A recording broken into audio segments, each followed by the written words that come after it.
Hello and welcome back to What I'm Playing Plus episode. I think 3. This is. This was supposed to be recorded ages ago, but we're here now.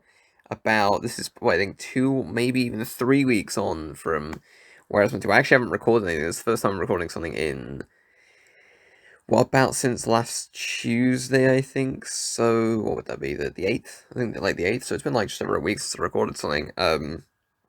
I'll explain on the other Destiny podcast, but obviously this is actually probably going to be coming out before the Destiny episode. But that would have been on Monday, but because of the showcase next week, I'm basically delaying that. But we'll ignore all of that because I'll get to that on that actual show when I talk about it later this week in a couple of days. But this episode is basically a continuation of what I spoke about a few weeks ago about my favorite games of 2023, specifically focusing on new releases. And I finally finished Final Fantasy XVI, so I've now kind of got together more complete thoughts about that.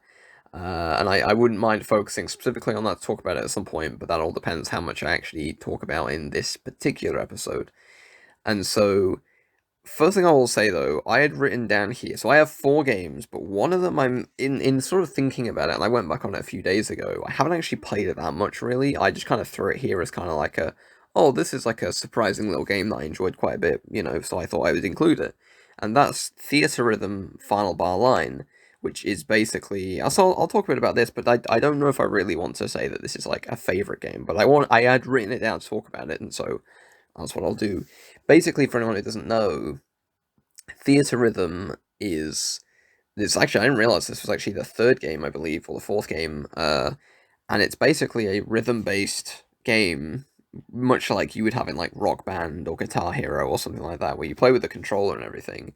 But it's using music from Final Fantasy games, and there are actually other pieces of music from other Square Enix games like Nier, Octopath Traveler, The World Ends with You, that you can get as like DLCs, and you essentially build a party comprised of characters from each of those games, and they each have abilities you can unlock and customize them with, and level them up essentially, and you can collect cards, and there's a lot of like a whole extra like other side to it.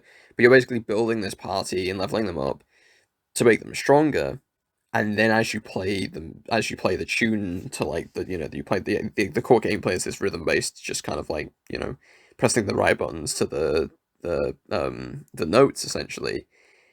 And as you're doing that, like you can see in the background, like the party is fighting in like a side scroller sort of backdrop essentially. And then some of them are more like kind of traveling piece of music sort of thing, so they have slightly different gameplay sort of setup for the notes you're pressing and things like that. And then the what do you call it? The why am I forgetting? This is why I should have played the game more. This is why I probably don't want to talk about it too long because I've not actually invested too much time. But yeah, you basically that was it. Basically, you have two different. Say you have like this kind of like it's almost like a journey kind of thing. So you see them walking in the background, and then you have more of a battle focus one where it's kind of just like enemies after enemies sort of thing with like boss fights and things. And they each have different like gameplay implications to the notes you're pressing and how that sort of plays.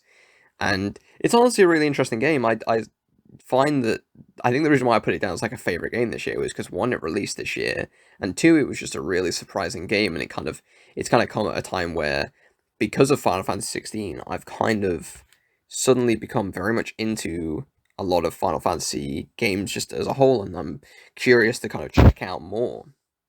And the only one I finished the platinums before was Final Fantasy 15, and recently I went and bought like a bunch of different Final Fantasy games because I want to check them all out. I think the next one I'll probably mainly check out is the very first one, the Pixel remaster of Final Fantasy 1.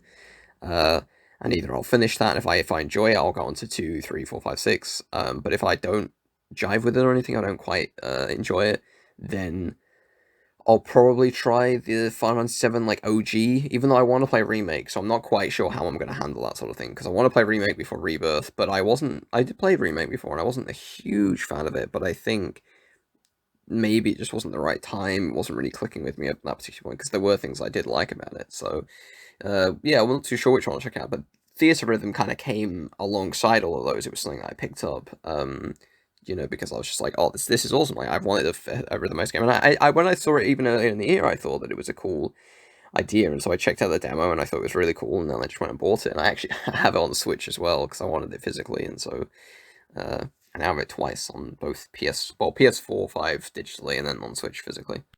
But there's a lot to the game. Is what I was saying before about how you can kind of collect cards and things as you're playing. And there's different difficulties, and obviously you've got the different games. Like I think it's got Final Fantasy 1 through 15. It's got obviously it's got like 13 1, like 13 2, 14 obviously online. It's got I don't know if Type Zero's in there. It's got Dissidia, I believe. Obviously, yeah, and as I said, you got other Square Enix games as part of like DLCs as well. And they're pretty reasonably priced DLCs as well because it's like £4 for like 5 or 6 songs. So it's a decent. Obviously, you can buy like a season pass, and they seem to be releasing like tracks every 2 weeks. And I think there's about another 4 or 8 weeks or something left of that kind of season. And whether or not they'll carry that on, obviously, I don't know.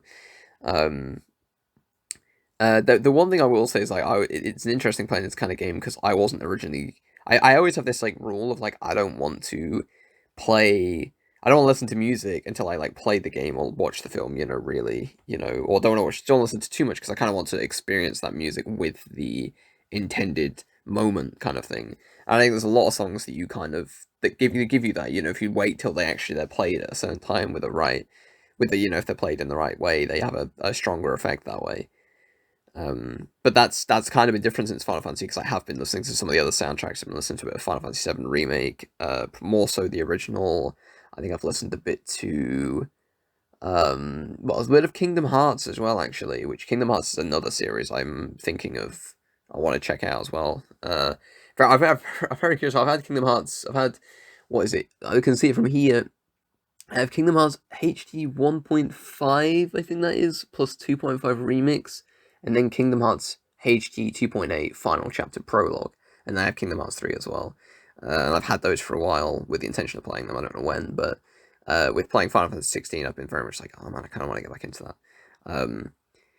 So yeah, I won't really talk really anymore about this, but it's a cool little game. I don't know, even though I've got it listed here as like, a favorite game this year, I don't actually know if I'd fully consider it like a truly like favorite game of the year, but it's been a little surprise kind of game. It's been one of those that I saw a few back earlier in the year when it came out. Thought, oh, that seemed like a cool idea, and then didn't really think much of it, and then ended up playing it, and it's actually a lot of cool things to it. It kind of feels like one of those that I could maybe jump in and out of whenever, pretty much, to carry on playing or collect stuff, and that's kind of been my goal at the moment because you have to progress so far in each sort of level or stage to you have to progress like 3 or 4 songs to then unlock a key, which then lets you unlock other songs essentially, and so that's kind of been pretty much what I'm doing. Uh, to kind of like unlock all of the games first, and then I'll probably play through them properly. But that also keeps me from hearing too much music from them at the same time as well. So yeah, I did go back on it the other day, but before that I hadn't played it for a few weeks, primarily because of Final Fantasy 16 and things like that. And 16 was obviously taking me such a long time, but I don't know how much more I'll play of it overall consistently, sort of thing. But it is one in my mind. I'm like, I think it'd be cool to jump back to, and I think it is. It's a pretty unique game. So next is a game that I don't think I would have ever expected to have included in this list.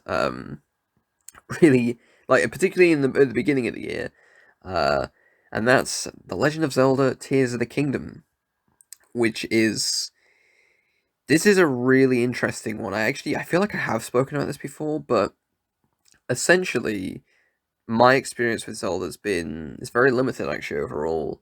And I actually for just to give a heads up, I have not finished Tears of the Kingdom. In fact, I haven't finished.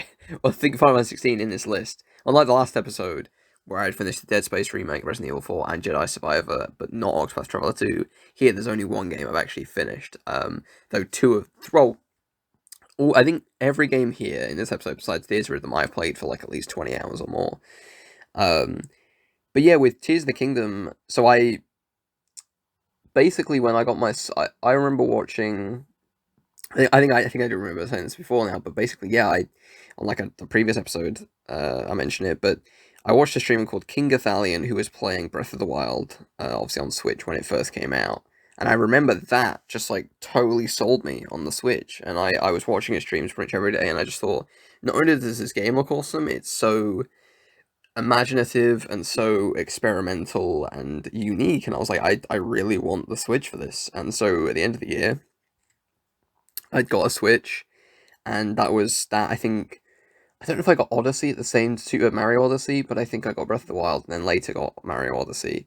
But I got Breath of the Wild was the first game that I played on it, and I didn't play it tons, but I didn't quite get it because I think I was expecting it to be more like a traditional like RPG and things, and that has a lot of, the sort of trappings and things that you'd expect from RPGs. But it obviously isn't exactly like traditional RPGs. And I think sort of me going into it, sort of half expecting that, was kind of a. Well, I don't know if I was fully expecting it, but that was kind of how I treated the game essentially.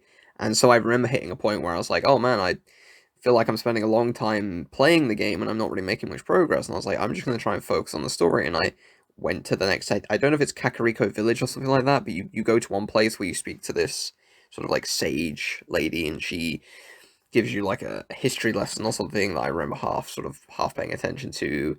And then after that, you have to go to one of these. I don't know if that's the point. You get sent to the four divine beasts or whatever. And so I go off on to go after one of those, or to go to like the next objective or whatever it was, and I just found that I was like taking ages again to get there, and I was like getting killed easily, and I was like, well, how am I supposed to? And so I eventually got there, but I was like, okay, but I feel like I need to get hearts, I need to get my health up because I'm dying so quickly, and so I was like, well, let me go do shrines then. So then my goal was to like look for shrines, and that's all I was doing. I was like, oh, what is um where are the shrines? Let me find a shrine, and if I couldn't, and then what happened was that I'd spend again, like a really long time trying to find shrines, and then and I felt like I couldn't find very many, and then I would see some in like an area where it's very cold, and I was like having to deal with that, and then I was like, well, I don't have anything to stay warm. I didn't know much about food back then. I didn't really think about, so the things, food that you could cook or whatever, that you could then give yourself like a buff that like helps you kind of stay warm in cold areas.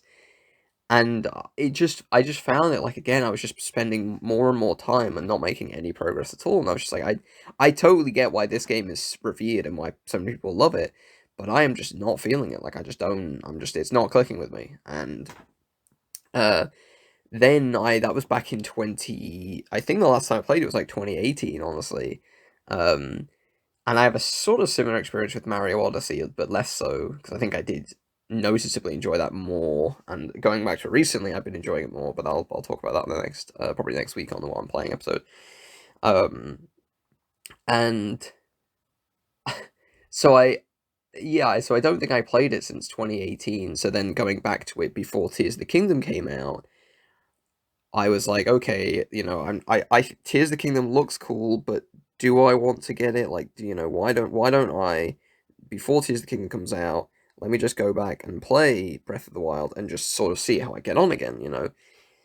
And I went on, and my mindset this time was just to let the game kind of direct me. Not so much in like where the game tells me to go, but just kind of like, just relax a little bit, like take my time a bit more, but just kind of do more things I didn't before. And I found that because obviously I knew kind of what I was getting myself into, because I remembered about, by the time coming back, I knew about the cooking system.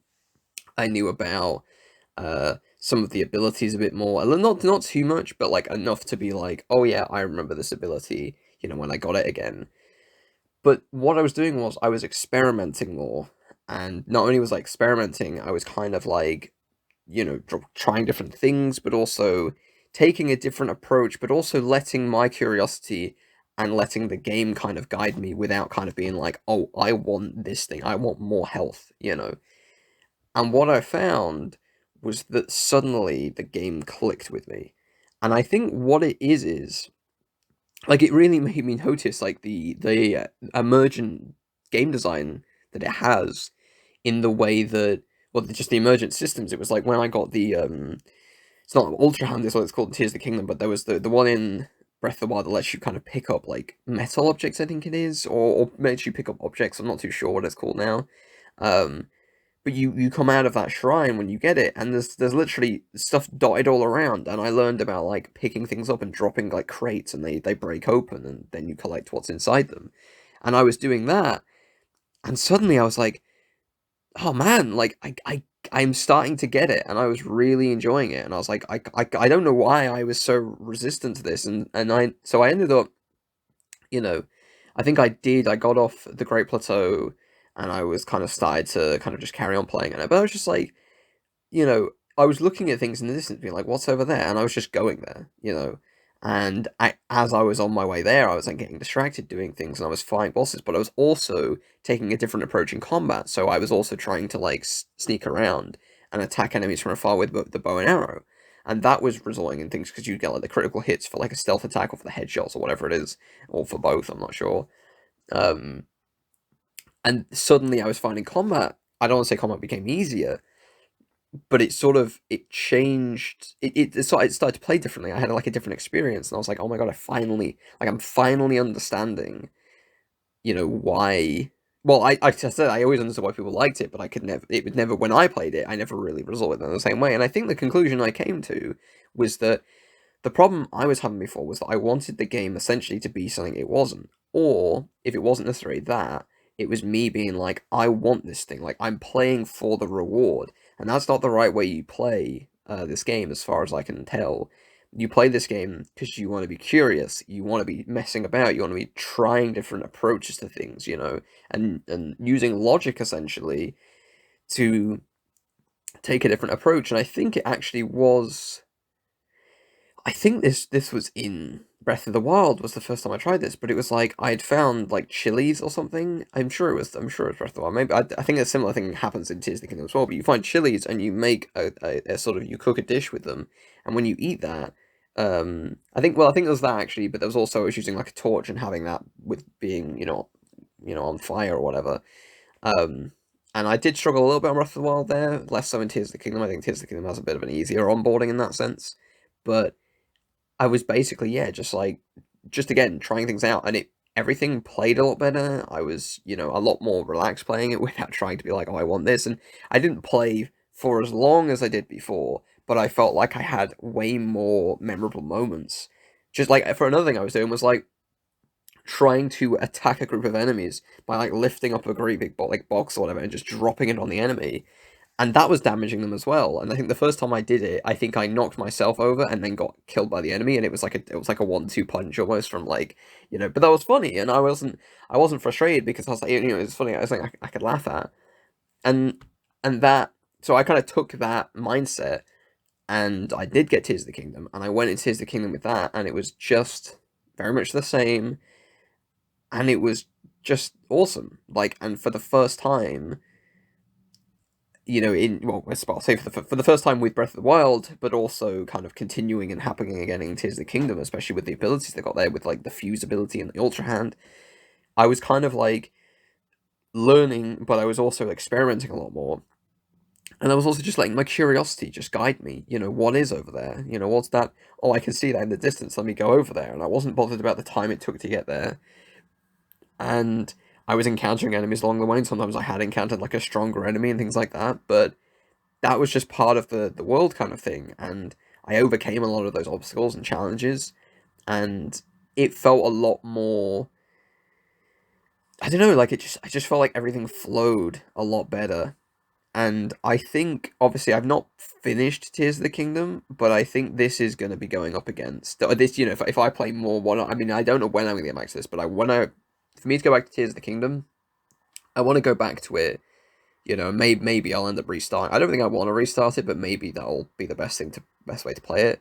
But my plan will be. Oh wait, no, there's only one save slot, isn't there? Yeah, no, never mind. I won't, I won't restart it. But yeah, I'll be going back to it with this kind of this mindset, and hopefully I'll run into the same kind of sort of moments again as I did before, where it was kind of very emergent. It was very kind of down to me. It was my curiosity that kind of guided me, and letting my curiosity guiding me, but also letting the game kind of guide me a little bit, and not just kind of being like, oh, I want more hearts, I want more health, I've got and just letting the game kind of just taking my time, not worrying about how long I'm spending it, and that I think it really paid off, honestly. And so I'm not too sure when I'm going to go back to it again, because I do want to, but it may end up being either late this year, might be a good Christmas game, good sort of December time game, uh, because obviously in the next couple of months, games are going to be coming out a lot more. Like, I want to play Spider-Man Remastered on PS5, maybe Platinum it, playing that because I've not played Miles Morales yet. I want to play that and finish that. Ahead of Spider-Man 2, then I've got Final Fantasy 7, hopefully remake I can play before Rebirth early next year. And there's just a bunch of different games coming out, so I don't quite know when I'll get back to it, and I want to, when I play it, I want it to be one that I'm kind of stuck with, I want to really kind of soak it up and play it, and so it's kind of trying to find the right moment to go back to it, and I obviously did some guides for Eurogamer when I was covering this a few months back, but then it was kind of like, other things started releasing at around the same time. It's about a month or so before Final Fantasy and Diablo, and so it was a difficult time to kind of like really kind of get stuck into it for me. But I was really like, I didn't want to stop playing it kind of thing. Like I was actually, it was one of the first times I think that I've had in a long time where I was actually going to sleep and I actually felt like excited to go back to it. Like I wanted to play more. Like I was turning it off and I was like, I was trying to go to sleep, but I was like, I couldn't stop thinking about it, And I woke up and I was like, I want to play Zelda. And that's crazy to me because one, it was awesome because I feel like over the last few years I've struggled to have opinions that align with a lot of the internet and a lot of people. Like God of War, like a lot of people on there will say how amazing God of War is, and just for some reason I just don't. Again, I've spoken at length about God of War, which I do want to talk about God of War properly. I think at some point I've said, I spoke about Ragnarok quite extensively on a couple of episodes, on the first What I'm Playing Plus episode, talking about my favorite backlog games of 2023. But yeah, I often don't align with what people say on the internet, and I think there's a lot of like hype. The way that a lot of people say, the internet is very much like, oh, something is either really amazing and the greatest thing in the world, or it's trash and it's the worst thing in the world, and so it's nice when I can kind of share an opinion that feels like it actually aligns with a lot of people online, because that's a rarity, and for something like Zelda especially, because I never want to dislike a game, like I want to enjoy a game, and I kind of sometimes want to just be able to like turn my brain off and just like focus on, and enjoy a game, and Tears of the Kingdom was maybe one of the first games I've got to do that with, uh, and it was honestly, it was that sort of big of a twist, for a turn for me, was that I bought a couple of like Zelda books. I have the Pro controller for Tears of the Kingdom, and which is a really nice controller, by the way. I actually didn't. I think it looks better in person than it did online, actually. Um, and yeah, I got really stuck into the game, and it's one that I'm very much like. I like the world of, I like the vibe of, like the music, I think graphically, I think the worst part about it is that it runs at 30 FPS, but I kind of didn't care, honestly. And this was also, I tell you what, I'll talk about this more when I get to Odyssey, but the Pro controller for the Switch, I think is heavily underrated. Because when I got a normal Pro controller, a standard Pro controller, and I think the first game I played uh, with the Pro controller, I think was Tears of the Kingdom. And I was genuinely shocked. I was like, wow, this controller feels really nice, really kind of like, it felt like a nice sort of size. It's got like it's kind of light, but not too light sort of thing. And it's got a nice kind of like feel to it. And it just feels really nice to use. I remember like trying to use the Xbox controller, which I'm going to have to get used to again with Starfield. Um, because I think my plan, I have Starfield pre-ordered, like the early access thing, but that was mainly for the expansion and Steelbook and stuff. But I found the triggers awkward on that because I felt like it was hurting my fingers a lot for some reason. But with this Pro controller, really nice, and I think it's allowed me to enjoy Switch games a ton more, because like I'm so used to playing controller my entire life. I have I have a PS5 controller here, but like I'm so used to like a PS5 controller, and I've gotten so used to sort of the way that they feel, and they're certainly more bulky and heavier than the Pro controller, but I just kind of didn't. I didn't think that it would have such a strong effect. I even bought a few years ago. I bought the it's by 8-Bit Do, I think is their name, which is like a little brick USB thing that you would you plug it in, and it's a what's the word? Like it's a controller adapter essentially, but it acts as a um kind of like a receiver that picks up any other controller that you've got and links them via Bluetooth, and so you can play. It sort of emulates a Pro controller essentially, but using whatever controller, and that works with that. So I played Monster Hunter Rise with a PS4 controller on my Switch, sort of thing, and that felt good to play as well. And so that was the first time I did it, but then again, it was like I think that came out at an awkward time, I think, or I just didn't. I'd ended up not playing it much, sort of thing. And so this is the first time, and I kind of just wanted to get a pro controller, just 'cause I thought I kind of want the official, let me try what the official one's like. And so I did that, and suddenly, yeah, it's resulted in I think me enjoying more Switch games. It just feels a lot nicer, and as I'll get into probably next week, is playing Mario Odyssey like that is awesome. Like it just feels so nice. Everything feels so smooth. The controller feels, as I said, feels good to use, and having that feedback or having that kind of translate what I'm doing in the game feels very good. Um, so yeah, that's been a very good investment, and yeah, with Tears of the Kingdom, it's been awesome, honestly. And so I think Tears of the Kingdom is, I think, probably not my. It probably won't be my game of the year, but like it's probably, I think, probably the third in my mind. Just behind Dead Space, and that's surprising to me because even though back in 2017 I had Breath of the Wild in my top 10, I think that was more me kind of just being like, oh, I see why other people say it's good. And I think I was also, back then I was also a little bit less. I still am a little bit, but like, even if I dislike something, sometimes it's difficult to kind of get opinion across when everyone else is kind of saying the opposite sort of thing. Um, and so yeah, I don't know if it was really, if it really warranted in my mind to be that high. But I did enjoy Breath of the Wild, like when I first played it. Like I liked what it was doing. It just didn't click with me very well overall. It was kind of like when I first started playing, I was like, yeah, this is cool. I see why everyone else likes it. I see what you can do. I see the possibilities.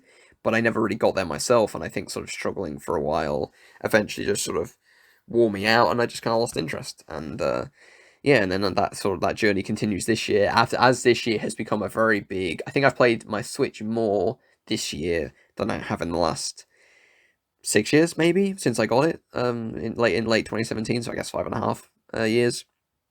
Which, well, I think so. Anyway, I'm trying to think. I guess maybe 2018 I did play a fair amount with Breath of the Wild and Odyssey. And I played a bit of Animal Crossing, but I'm certainly playing it more and using it more, which I'm glad about because I do need to. But yeah, Tears of the Kingdom, very cool, and I want to find like the proper time to get back to it because I don't know when that will be at this rate. But I think about it pretty consistently, honestly, and I did enjoy it a lot, and so yeah, definitely a game of the year contender. For me, more so than I think most games on in the last episode and this one. I think sort of, like I said, Dead Space at number two, but I wasn't too into Resident Evil 4 overall, even though I think it's still going to be in my top 10, obviously, based on what I've played.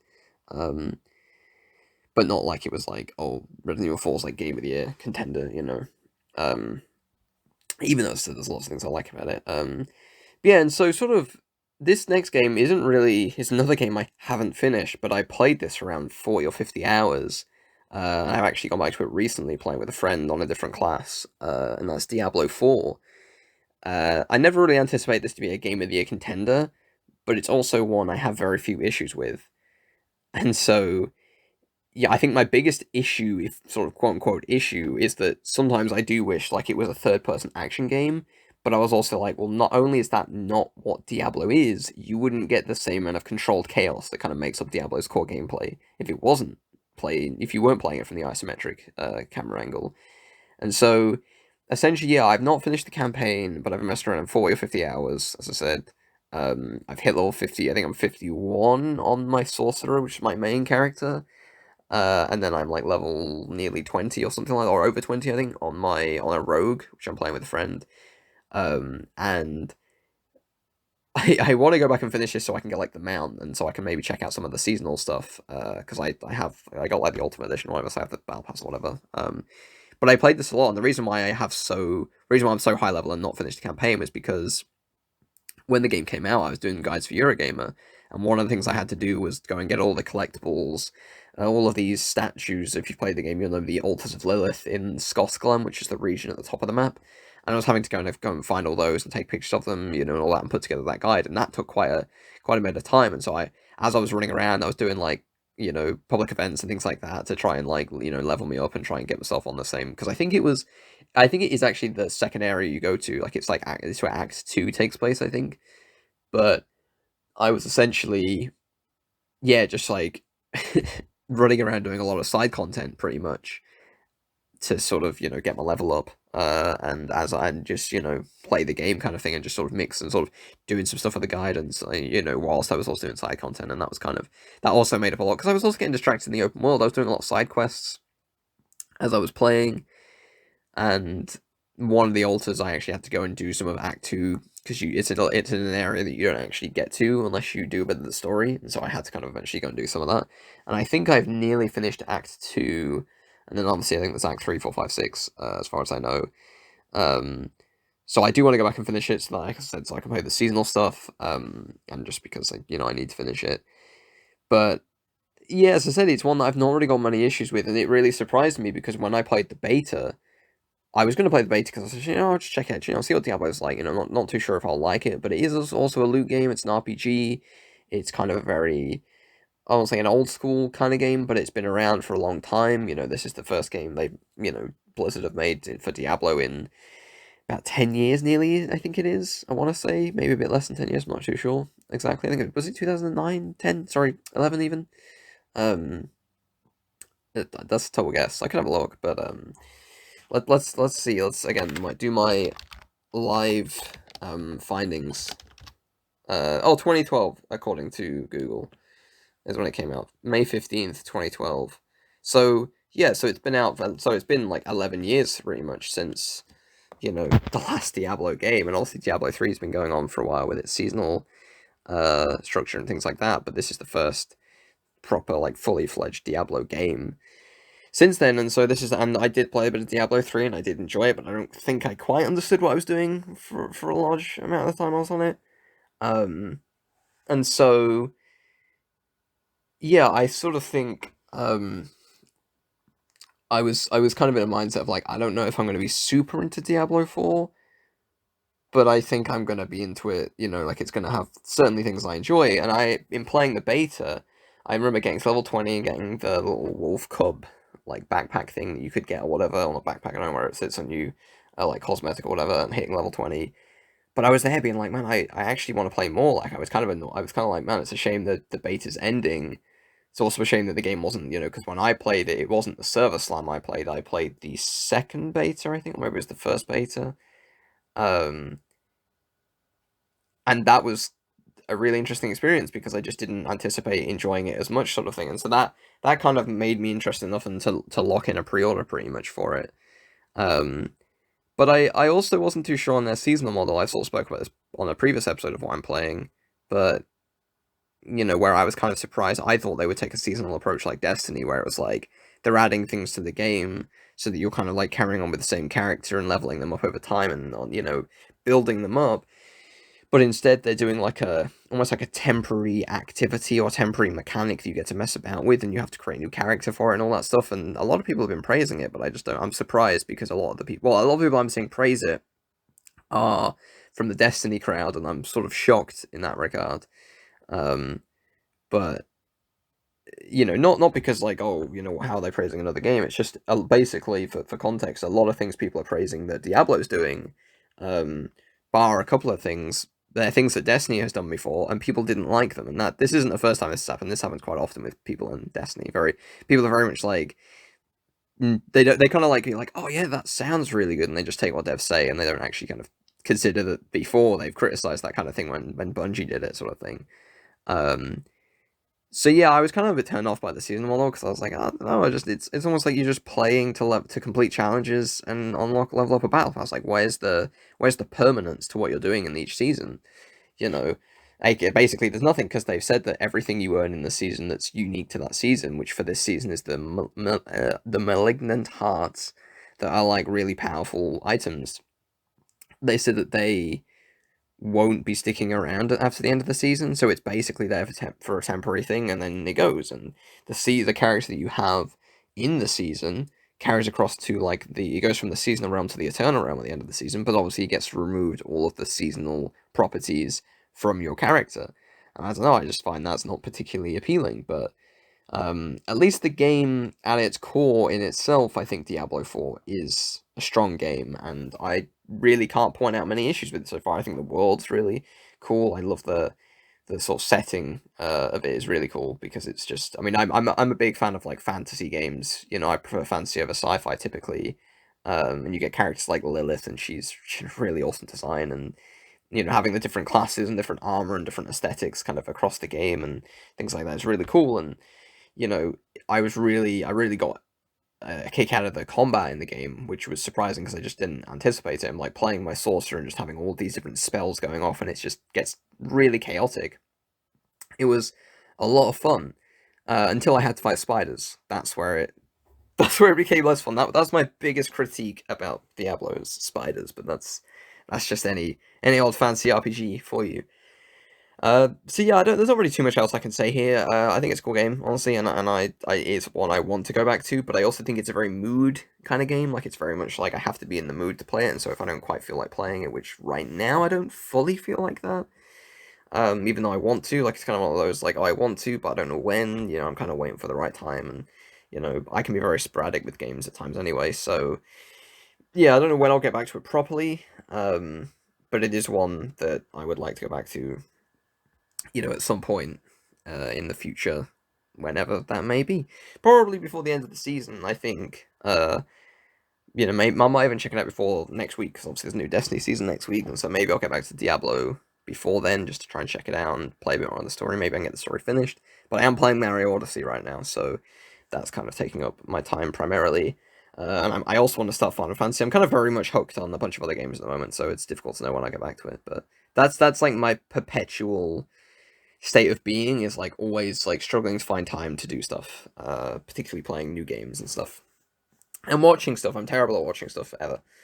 So yeah, let's move on to to the one and only game, the game that I have taken ages to beat. I have nearly 100 hours on PSN, probably give or take 20 or 30 hours for AFKing, but it took me 50 or 60 hours to basically 100% pretty much everything.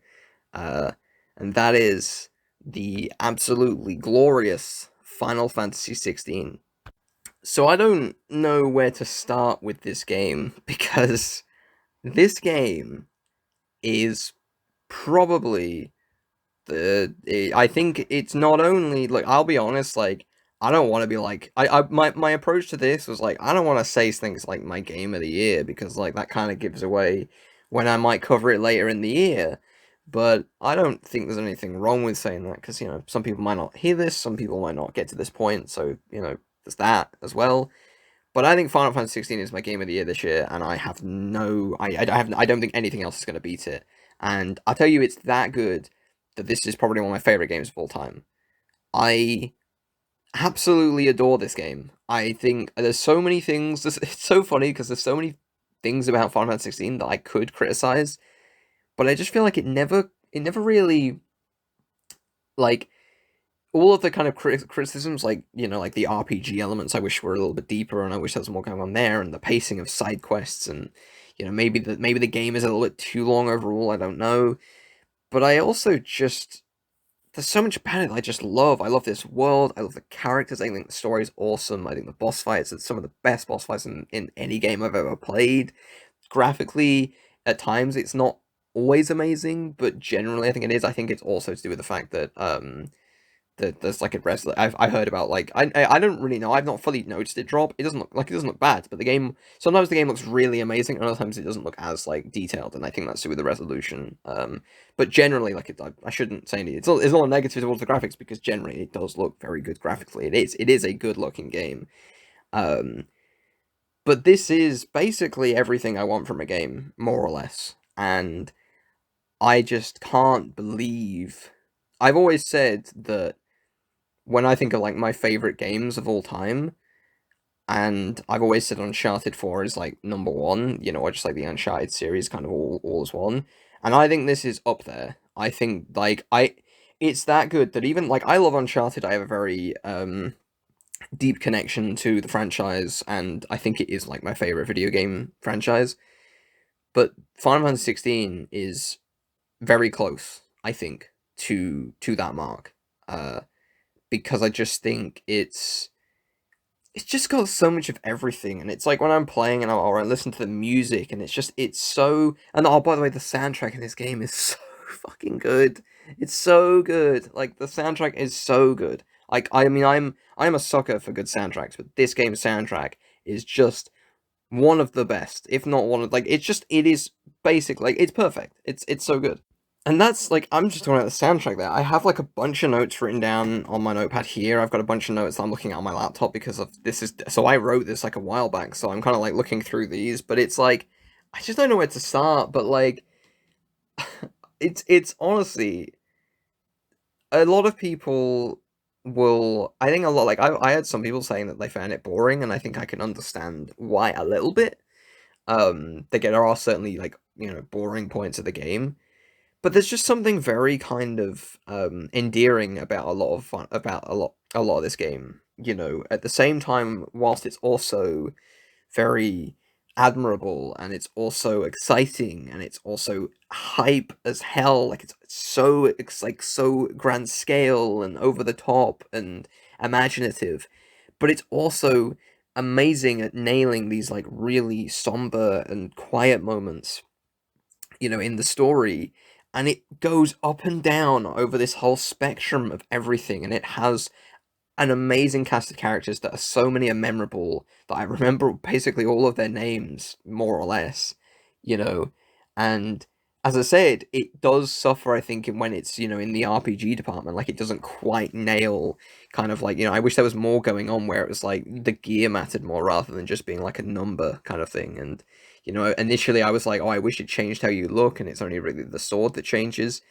Um, but it's like, as much as I can say, like, I think if it had nailed these RPG elements, and had like more of a bit more, I don't want to say grinding, but had a little more to it, like where it was a bit more important, and there was more play styles that you could kind of build up around gear, and there was more of a chase there, and more kind of things from like monster hunts, and maybe you could reset the monster hunts and you could farm them for different things. And I don't know if that's really what it needed, because I think there's a nice checklist aspect to this game that I found really nice. And for context, by the way, I have 47 out of 50 trophies. The only two trophies I haven't got is being on Final Fantasy mode, which I really want to get to soon, and the other one is upgrading all of the abilities, which is just going to be a New Game Plus thing because you need so many ability points for it.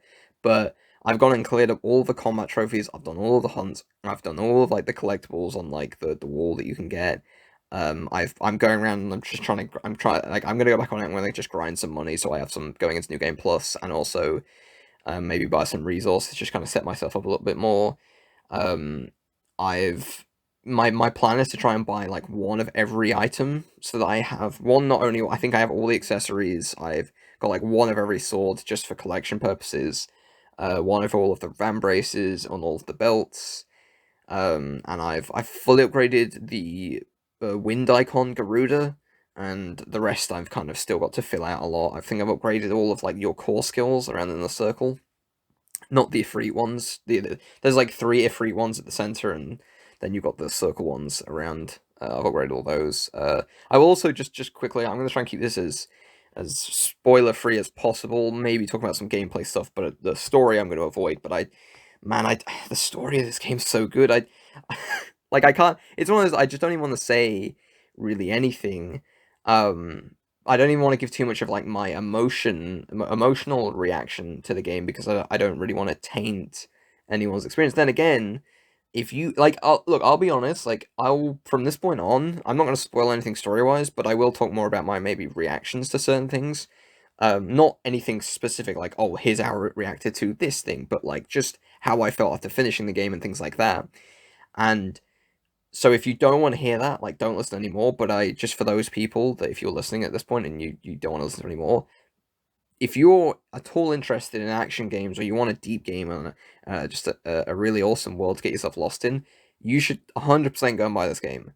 Like, I really hope more and more people check this out, because I'm like, it's basically kickstarted a huge interest of mine in the Final Fantasy franchise, that has never been this engrossed and kind of interested in everything. And I remember, it's funny looking back at Final Fantasy 15, because when I played that and I finished it and I platinumed it, and I remember streaming a lot of that, and it was a good time. Like I enjoyed my time. I love the soundtrack of Final Fantasy 15. I think it's one of the best soundtracks I've heard. So I guess this is just a thing that Final Fantasy seems to have, just amazing music, which is great because I love that. Um, but when I went back and tried to play Final Fantasy 15, I just didn't. It didn't click with me. I just wasn't feeling it, and I just wasn't enjoying it. I was like, no, I don't want to play this. Like, I don't know why. I really enjoyed it when I played it. I think it was maybe just it was the right time when I was playing it before, and I just don't. No, it doesn't really appeal to me in the same way. It feels very basic. But Final Fantasy 16 was just always great to come to keep playing and to do all the side quests and do everything else. And I think that will stay consistent in the future.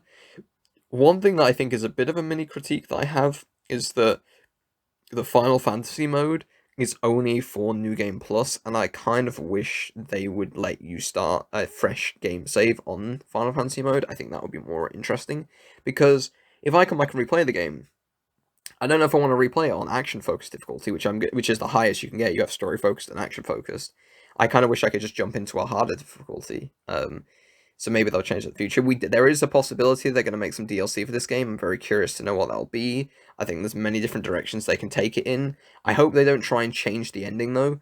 I hope that whatever the ending, because the ending is, I think, very good, and I think, whatever they plan to do DLC wise, I hope they don't try and like change that or be like, oh, turns out that didn't happen, or something. There's more to this than uh there's a couple of interesting things I've heard from people that are more well versed in Final Fantasy, that I think sounds interesting, that obviously I don't know much about because I'm a layman really when it comes to this franchise. Uh and yeah, and so obviously, as I said, let's talk. As I said, from here, I'll get a little bit more granular in talking about it. I don't think this will become a spoiler cast. Story wise, I'm still going to avoid everything. But if you don't want to hear anything more specific, then you can leave. Just buy the game. It's awesome. um, but yeah, like I've written here, like it doesn't have the RPG depth that the series is known for. Which obviously I said I'm very new to. But in the combat, there is a lot of depth and varied kind of abilities that you can use. I think my biggest critique here is that I wish enemies had weaknesses and things, because you've got all these different elements going on, but it, like, for example, every time you get like a new icon, it tells you that it changes Clive's like magic ability, like because you have like your sword attack, and then you have like your range, kind of like you can shoot magic from your hand. Um, but whenever you get a new icon, it doesn't do anything to that. And even when you charge up your sword, it's always flames, and it makes sense because I won't get into why, but it makes sense. It makes sense why that is. Um, but I sort of wish that there was more of a elemental, like it embraced the elements a little bit more, which I was hoping Final Fantasy mode would do. But as far as I've heard, it doesn't, which I find is a bit of a shame. I think the only thing preventing that is that you can't swap icons during combat, but obviously that's something they could have changed, or could probably still go back and patch in an update. Um, but I sort of like, I've thought about this, like if they do DLC, I wonder if they'll try and add in more RPG elements. But I hope that what they do is, if they do that, I hope they don't overwrite the existing game. I hope they make it as like an option that you can turn on, like like a deeper RPG systems version, and have like a different experience where it actually does matter what you're using, and you can swap elements, and there's more deep customization there, so you can come up with builds and gear that actually changes the way you play. And I think that, to me, would maybe be the best way to go back and like add a DLC, or add an update, is deepen the RPG side of the game, but make it a separate toggle. Because the one thing that I'm really concerned about is I don't want them going back and adding stuff into this main game. This main game should exist in perpetuity. It should exist in that state. Do not change that fundamentally, unless it's just like adding quality of life features, or things that are actually, that don't really affect the experience, and it should always be optional. And so I think if they did anything like that, yes, like please make it a separate like option so that you can kind of toggle on. So if you just want to play it like an action game and play it as it is, then you can. But if you want to kind of have a deeper RPG kind of side of the game, with maybe the gear does more, or maybe enemies have weaknesses and stuff, and there's a bit more depth there, and you can change your icons more on the fly, and you can customize like, oh, your magic ability is this, and your fire charge ups do this, and like I think that would be a good approach to doing it, but it has to be an option. And I don't know if this is the kind of thing they do, but they have said they're considering DLC. I just don't want them to kind of, don't do anything to that main game that changed it. And I don't think they will, because Yoshi P has been very or I think Naoki Yoshida, I think is his name, the producer or game director or whatever, has kind of been um, very clear that like they wanted to make a game that is like very um, you know very like you can play it and it's a complete game. There's no kind of like nothing missing. So I hope that's something that they kind of stick to. Um, but I also, to me, I think it would just be really cool if you can just kind of like, without totally breaking the game, give like an option and to kind of give an alternate version to play the game, an alternate way to play the game, um, that could maybe improve the game. Who knows? Obviously, they're the developers, and I think that they've more than certainly proved that they've got this. They're obviously clearly very good at what they're doing, honestly. And so obviously, they'll figure out a way. And I think even if that doesn't happen, it's not even a huge problem for me because, as I said, I think as much as I'd like that, this isn't like a live service game. It's not like, oh, they're going to be updating the game over time. But, a DLC, I think there's many different story avenues you can go and tell different stories. I think you could focus on Sid kind of before he encounters Clive in the main story. I think that would be a really interesting kind of point of view to take hold of. I think you could do another thing that I can't say because that's a spoiler. um, you can focus on the character Dion, and you can kind of focus on what he's kind of going through and what's going on with the Dragoons and everything. There's so many different directions they can go, and I think there's a lot of potential here. And I actually think this universe, you know, has a lot more that you can expand on. But I think what's awesome about it is it's like you could expand on it, but I think also by the ending, it feels very definitive. It feels like, okay, sure, you could do other things, but like you almost want to have it so that it's complete still, right? And so the only thing I think you'd want to do is maybe, yeah, having a focus on like Sid or something that happens in the confines of the story, because the game is very good at wrapping everything up by the end. And so, you don't want to try and continue that at the end, and you don't want to kind of extend it in a way that maybe like adds uncertainty to the ending. Um, but I also think that, hey, if this was all the game is, I haven't got any problems. There's criticisms, sure, and I think objectively, it's not perfect. But to me, as I said, this is one of the best games I've ever played, and one of my favorite games of all time. It's, as far as I'm concerned, the best PS5 game right now. I personally, a lot of people will push God of War against this and say God of War's better, and I'm like, I'm sorry guys, but no. Um, um, there's just so much to this thing. I mean, I don't know, like or like I'm not saying God of War's bad. I just feel like God of War is not nowhere near as good as people say it is, and it baffles me that people can play God of War, say it's a masterpiece and the best thing in the world, and then they can play this and maybe say, oh, it's boring, or not appreciate the lengths at which this game goes. Because like when we're talking about boss fights, Final Fantasy 16 probably has the biggest boss fights I've seen in a game ever, and it basically blows God of War out of the water. And God of War previously kind of had this crown a little bit, but when I look back, it's like, well, they kind of did, but they also didn't. They weren't even that. Like, I think it's like God of War 3 fighting Kronos, and it's like, okay, but you're not really fighting Kronos, are you? He doesn't have a health bar or anything like that. He's not an actual boss. It still had crazy boss fights, but like, and the like the Souls games and things like that, they have like big boss fights and stuff. And actually, previously, um, a bit of a spoiler for the last boss in Dark Souls 3, but I guess I don't have to say his name. But the final boss of Dark Souls 3 is one of my favorite bosses of all time. I think it might be my favorite boss of all time because there's a lot because of everything that goes behind it. And I think I don't think I maybe feel any different about that now because it's one of those that like there's a lot more meaning behind that kind of boss fight than maybe there are through behind many of the bosses in Final Fantasy 16. But there's also more. I can't remember without spoiling Dark Souls 3 and things and some kind of online speculation about that. It's difficult to really say why that is. But at the same time, it's not like there's nothing behind these boss fights in Final Fantasy 16. It's not just spectacle for the sake of it. I don't think. I think you could argue it is, but I like the final, like for example, like the final boss is um I don't even know if the final boss is the best fight in the game, but the meaning behind it and the kind of lead up to it is really strong, that I think really helps elevate that fight, especially how it kind of concludes, which I think is extremely memorable and wacky and crazy.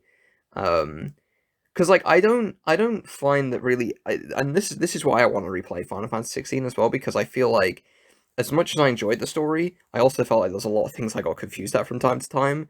But to give the game credit, despite my confusion, not quite sure who everyone is and what's going on entirely all the time, uh, I clearly still had a good enough time to really enjoy the core of the story. And I think that's really impressive. The fact that despite having a very complex world and narrative and a lot of things going on, I was still able to enjoy it heavily and still understand the general idea of what's happening and what's going on. And I think that's extremely impressive for them to be able to have that, because the story is the world. Like I've written here that like the story, the world that are wrapped up in is full of like political intrigue with depth and strong world building. It makes you think about a lot of different things. It tackles a lot of interesting topics. Um, and what's so crazy about it is that Valisthea, which is like the kind of continent, I guess, or the island, or not island, but yeah, the continent, I guess is probably the better way to say it, that it takes up, that it focuses on, that it takes place in. It's clearly full of problems and issues, and society, like issues in society, issues in power and wealth and class and all these other things, and war and gods, and you know lots of other crazy shit going on. But yet it's super appealing to me, and there's areas of the game, like, you'll know if you play the game, but Martha's Rest I think is a really chill, relaxed area. The Hideaway is awesome. uh there's another place I'm trying to think of. I can't remember its name. Even just like the castles, like Rosaria and Phoenix Gate and things like this. They're all really, they have, like, I mean, that's that I do like a fantasy setting. Um, but they're all, it's almost like a place that I'd want to live sometimes. Like, there's a certain parts of it that's like, this is a really, like, imagine being in this world. Like, it's just very chill, laid back at times, but it can be, and I think that's, to me, that's a very high compliment, because you can have a game that, even like, I remember in The Last of Us, you go to, in the first game, you go to Tommy's Dam, and that to me is a really like chill area that kind of feels like, despite how awful this world is and all the problems, this is somewhere that looks quite kind of cozy, and like, kind of like, it's a break from all of the terrible things.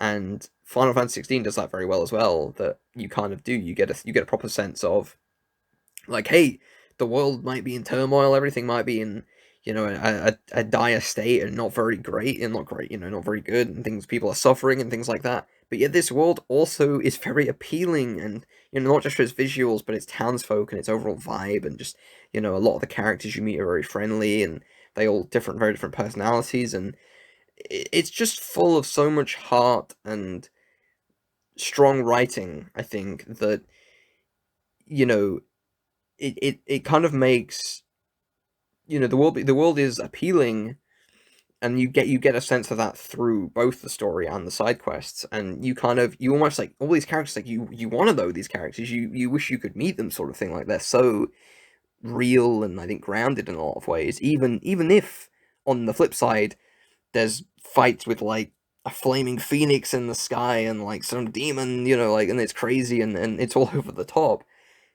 The game's also very, it's what I was saying before, the game goes from, like, grand scale over the top craziness to these quieter, like, more, somber moments.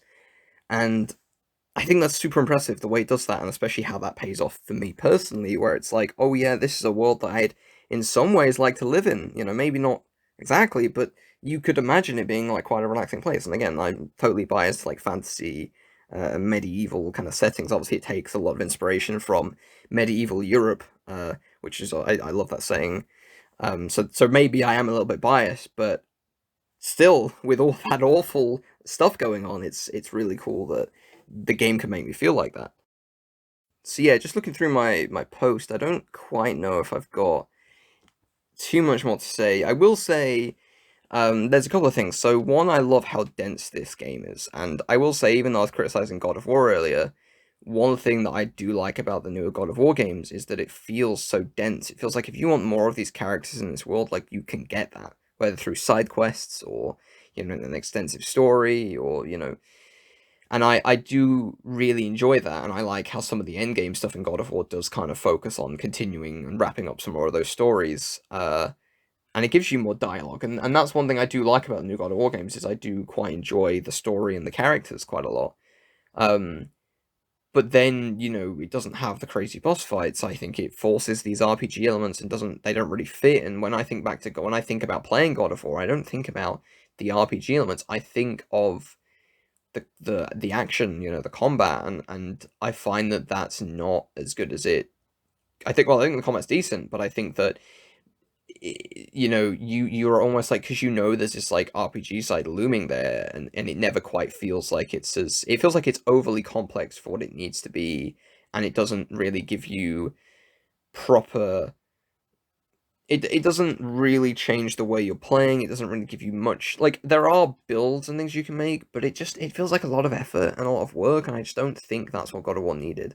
And I think Ragnarok's maybe better than 2018 in that regard, but at the same time, it's also not it's not so different that it kind of feels like it's like, oh, you can just play more like an action game, and you can like just select it to automatically build you a certain way, but it's like, but that's the thing, you run into the issue where it's like you're not properly building anything, and if you can just play it and ignore it, I don't know if that's really a great system necessarily, and I mean, well, it's good for people that don't want to focus on it for sure, but it's also like, I never felt like, and I never like super deep dived into the build crafting of God of War, particularly Ragnarok, but I felt that there was more they could have done to make things feel more obvious and to make. But I also just don't know if that's the way God of War needed to go. I think God of War could have spent more time on refining its combat and action to make it a little bit more bombastic and over the top. But the thing is that because of the camera angle, they're limited anyway, and that then creates a problem where the level design has to exist that way as well. And because they want it all done in this one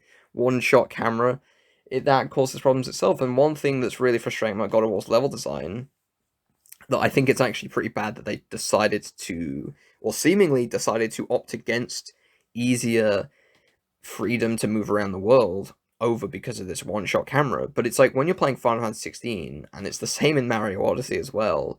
You come across these fast travel points in the area you're in. Now with Final Fantasy, you can just pull up the map and fast travel wherever you want at pretty much any point in the game.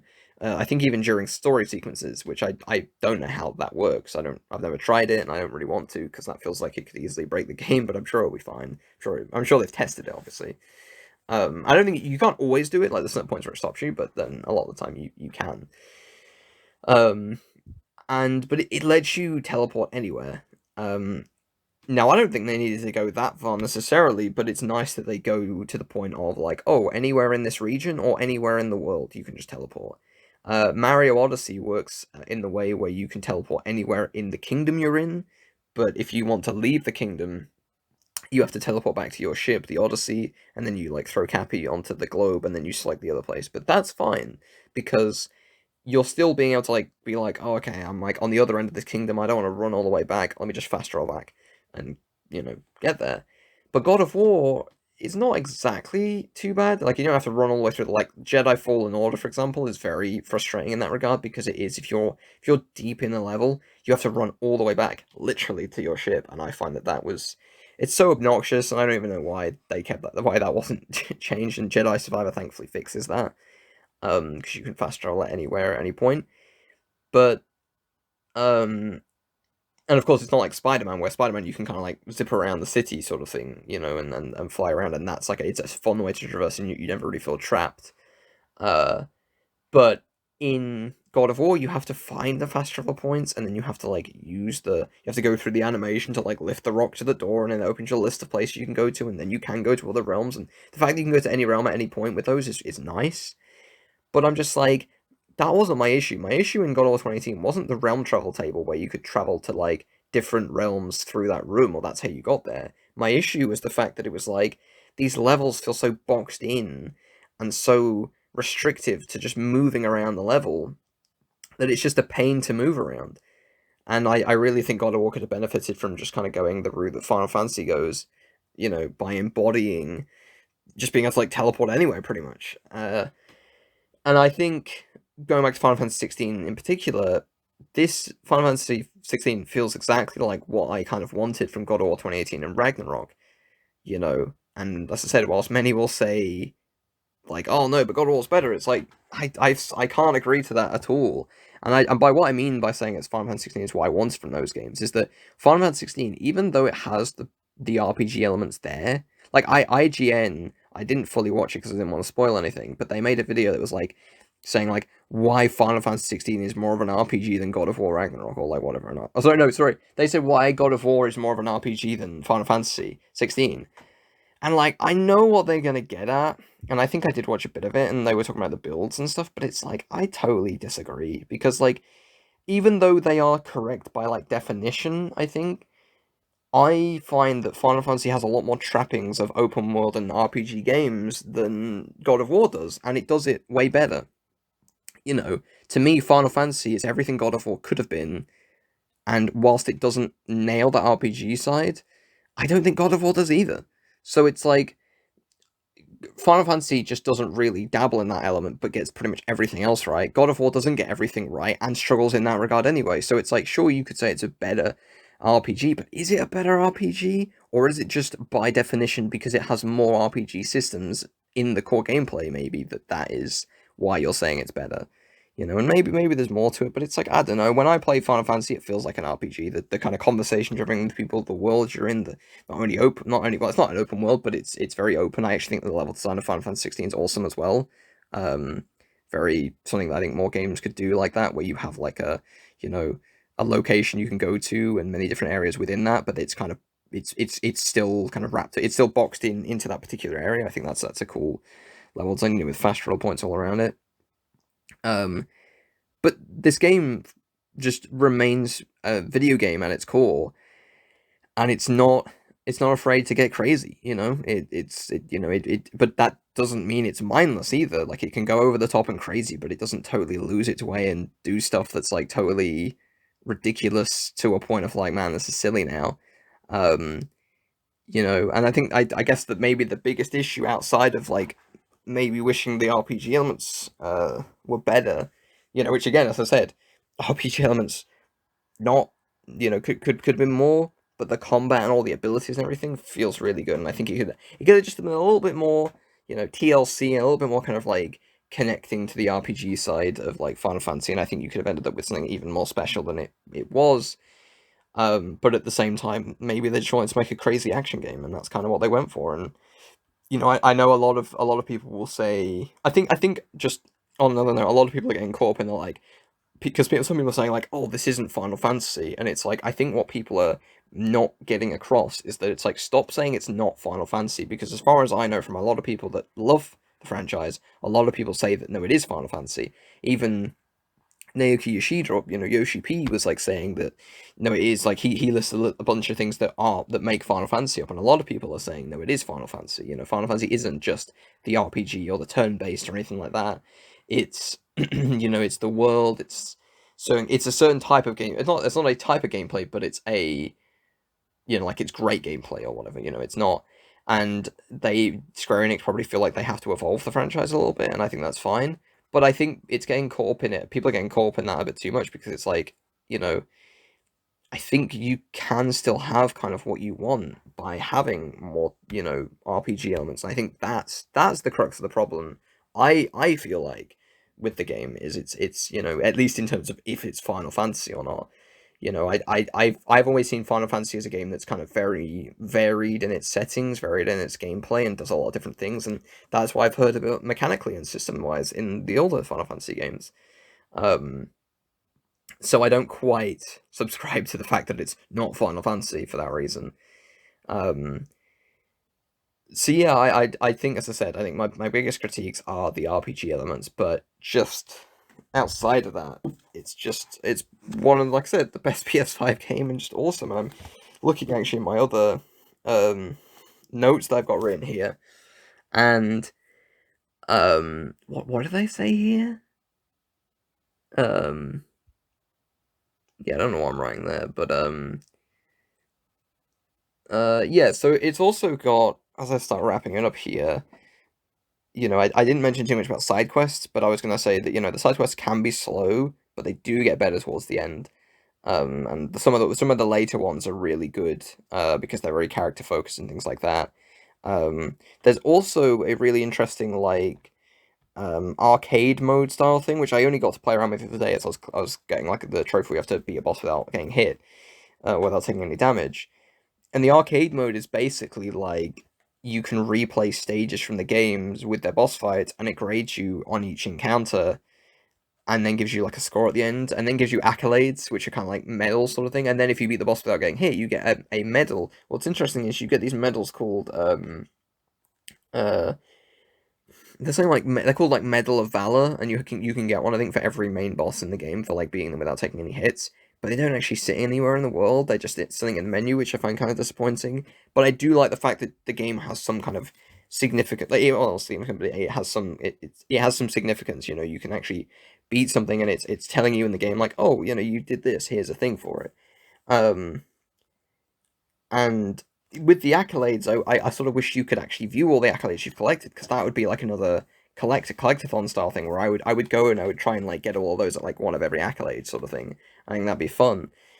Um, but yeah, I don't think I've got too much more written here on my notes. I don't think I've got I think that was pretty much the primary um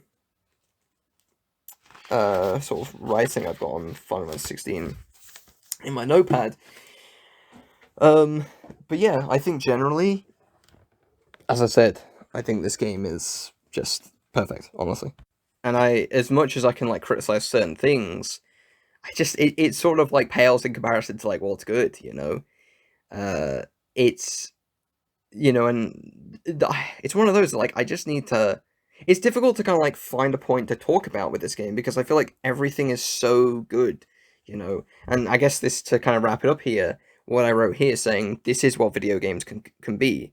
You know, it's not just impressive from a cinematic, in its emotion and graphics sort of thing. It's not just it's not only impressive with that, but it's a deeply fun and satisfying game with this unmatched scale, and it's delivering an experience you literally can't get anywhere else. There is no other game that I have played or seen with boss fights that are this crazy and over the top and exciting and hype.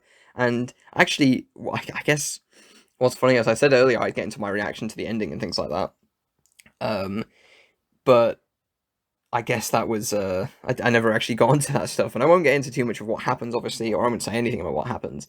But I won't lie, several points through this game, I got teary eyed at the boss fights, and the was it like the lead up to the final boss fight?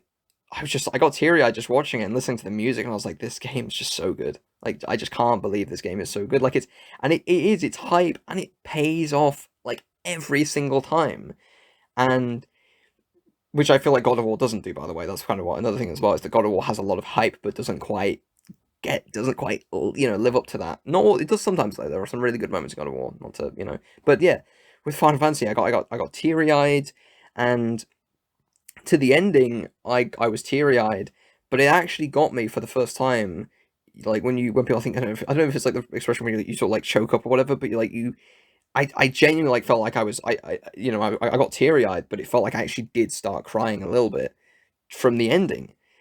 And I no other game has done that, and this game made me teary eyed at several points, and not just for the game being sad or anything like that, but just because of its scale. And it was just like this is a really special game. It's a triumph. It is, like I said, the best PS5 game. I can criticize things for sure. I think objectively it's not perfect. Performance issues didn't really talk about. Which to be honest, I didn't bother me at all. I was playing on performance mode, but it just there were issues. Didn't bother me that much really. But I just think that um it's just a really amazing game, and to me, like I said, I think it's one of my favorite games of all time. I think I love this game so much, and I think it's truly amazing, and I'm going to be singing its praises a lot, because I just think that this is going to be, and it's one of those I want to jump straight back in now, and I want to go and carry on with the Final Fantasy playthrough, and I want to experience the story again. I want to I want to revisit it all, and I want to kind of replay it and see the cutscenes in different light. And I understand the characters more now, and I didn't even talk much about the voice acting. By the way, the voice acting in this game is incredible. The characters are awesome. It's so nearly everything about this game I can tell you is like top class, like best in best in that field that I think I've maybe seen in a game for a long time. Like I said, I think this to me really rivals like Uncharted 4 as my favorite game of all time, and I couldn't believe how good this game gets and how it keeps getting better. It just keeps getting better. Like somehow it keeps getting better, and the story is constantly ebb and flowing. It's got these really good twists and these moments, and like not too quite sure what's coming. I didn't even talk about like, the fact that I got spoiled on the ending in this a little bit because of Jewel Shockers, their website. Pretty sure it was them. They had a title that was like, did this thing happen? And it's like, total BS. But even with that, that really did wind me up. This game still surpassed all my expectations. And maybe I don't know if I really had like I didn't have high expectations, but the game constantly raises the bar and it constantly meets those new expectations, and it has a really satisfying end with a really somber and I guess heartfelt and bittersweet credits song that's just it's really just perfection, honestly. Like I don't know, I'm singing its praises so much, but I mean that's what I'm getting at, you know. When like I said, when I was initially putting this together, I kind of didn't want to kind of give away too much like what my favorite game was going to be, but I can't help it. This game it's like this when I played this game and I finished it, I was like, well, I was already considering it as a game of the year contender, but when I wrote this before, I was like, oh, I haven't finished it yet. But then because I got delayed, I was like, you know what, I'm going to try and finish the game before I talk about it here, and so that's what I've done. And I think it just proves talking about it here. I'm like, I don't how a game that basically is like one of my favorite games of all time now.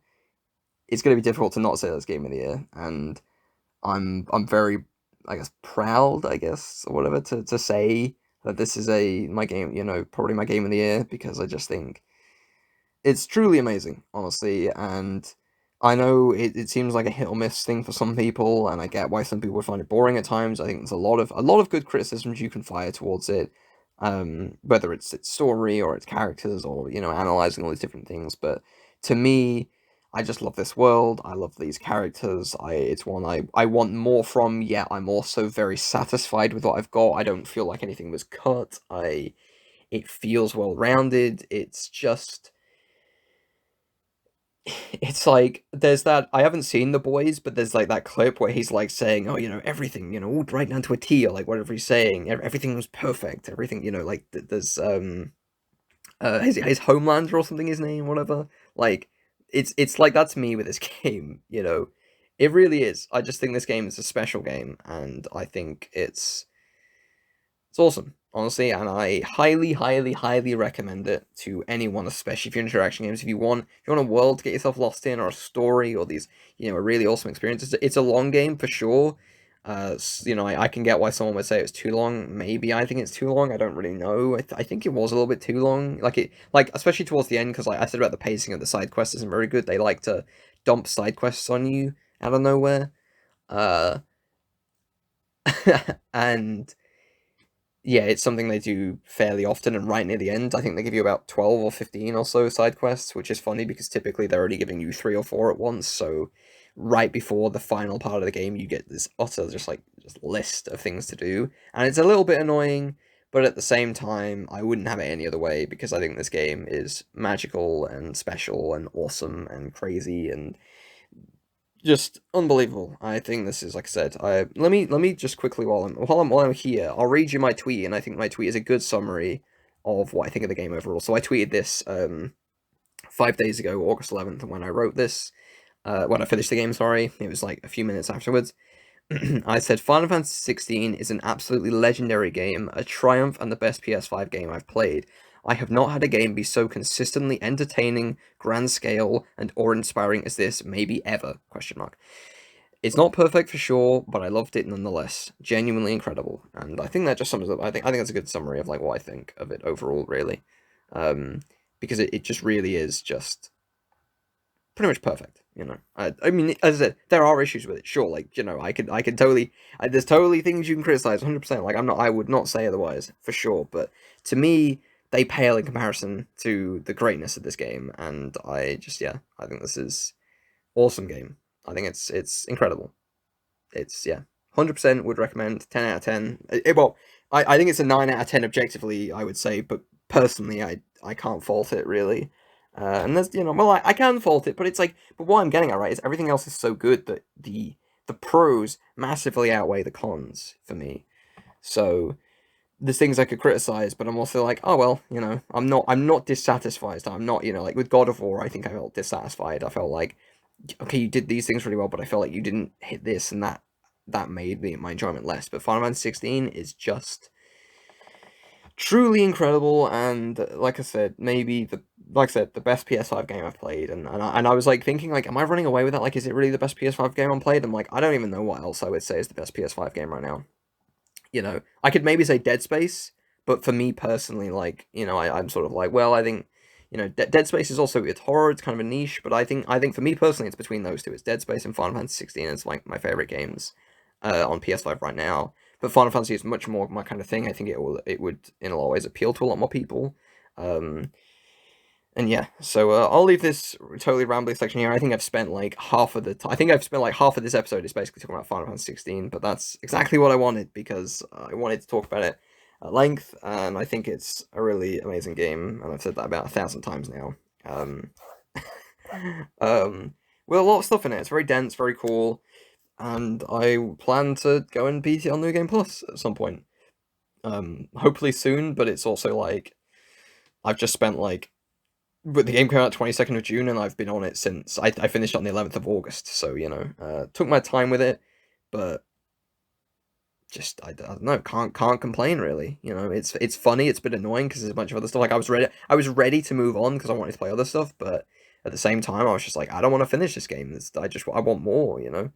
Um, and yeah, and I'm very much looking forward to like replaying it as well. So but yeah, that'll leave it for here. This has been I think this is actually longer than the first part as well, but I'll be back talking about games in general. It should be next week where I'll be talking about probably just recapping some Final Fantasy 16 things because obviously this isn't the main episode. This is like a bonus episode, so I'll probably recap some thoughts there. Didn't I write down? Oh, I played with Remnant 2, so I'll probably talk a bit more about that because there's actually a little bit more that happened with that. And I've been playing Super Mario Odyssey on Switch, so I'll have some things to say about that. On top of whatever other news stories that might happen, I don't even know what's been going on in the news, honestly. Like, I follow it, but I'm just like, I don't know what's going on. So, we'll see. We'll see if there's anything crazy to talk about. There's a couple of topics I've got written down, actually. One about Baldur's Gate. So yeah, we'll get to those. Oh, I also played a bit Dead by Daylight as well, so I'll probably be talking about that. So another game there's about like 3 or 4 games there to talk about. So but otherwise that'll be it for now, and I will talk to you all on the next episode of what I'm playing, or speak to you all. If you have any thoughts, of course, be sure to leave them in the comments below, both on the feedback for this episode and also your thoughts on what I've spoken about and what your favorite games are this year as well. If you've been listening this far, though, thank you very much. I hope you've enjoyed listening, and I will see you on the next one. Have a good one, and ciao, ciao, ciao.